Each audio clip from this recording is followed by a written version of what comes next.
F I സ്റ്റേറ്റ്മെൻറ്റിനകത്തൊരു cognizance offence നിലനിൽക്കുന്നില്ലെങ്കിൽ F I statement വാദിയുടെ ഒപ്പിടിച്ച ശേഷം റെഫർ ചെയ്ത് കളയാനും ആ എഫ് ഐ ആറിൽ തന്നെ റെഫർ ചെയ്ത് കളയാനും അതിന് പോലീസിന് അധികാരമുണ്ട്, SHO അധികാരമുണ്ട്. അതൊക്കെ അവർ പഠിച്ചിട്ടുണ്ടോ എന്ന് എനിക്കറിയില്ല.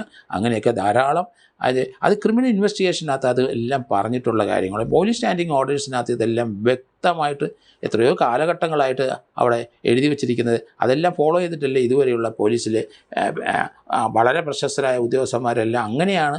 നിയമം കൃത്യമായി പരിപാലിച്ച് മുന്നോട്ട് പോകും. FIR വാലിഡ് അല്ലെങ്കിൽ അത് റെഫർ ചെയ്ത് കളയും. അങ്ങനെയാണ് ഇതുവരെ ഉണ്ടായത്. പക്ഷേ ഇപ്പോഴങ്ങനെയല്ല. വാലിഡിറ്റി ഇല്ലാത്ത FI സ്റ്റേറ്റ്മെൻറ്റ് അത് റെക്കോർഡ് ചെയ്തതിൻ്റെ കുഴപ്പമാണോ അവർ പറഞ്ഞതിൻ്റെ കുഴപ്പമാണോ അതേപടി വെച്ച് കഴിഞ്ഞാൽ അതിന് പ്രോസിക്യൂഷൻ എടുക്കാനായിട്ട് പോലീസിന് കഴിയില്ല. അത് കോടതി മനസ്സിലാക്കണം. ചില കാര്യങ്ങളിലൊക്കെ കോടതി അത് മനസ്സിലാക്കിയിട്ടുണ്ട്. അതുകൊണ്ടാണ് പറയുന്നത് തീർച്ചയായിട്ടും ഹൈക്കോടതിയിലോട്ടൊക്കെ പോയി ഇതിനൊരു ബദലായിട്ട് ഒരാളെ ഹറാസ് ചെയ്യുന്നതുകൊണ്ട് അതിനെ തന്നെ രക്ഷിക്കണം എന്ന് ഹൈക്കോടതിക്ക് പറയാം.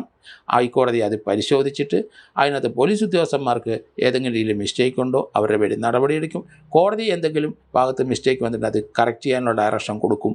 അവർക്ക് ഡിപ്പാർട്ട്മെൻറ്റിലായ നടപടികൾ എടുക്കുന്നതിന് ഹൈക്കോടതിക്ക് തടസ്സമില്ല എന്നാണ് ഞാൻ കരുതുന്നത്.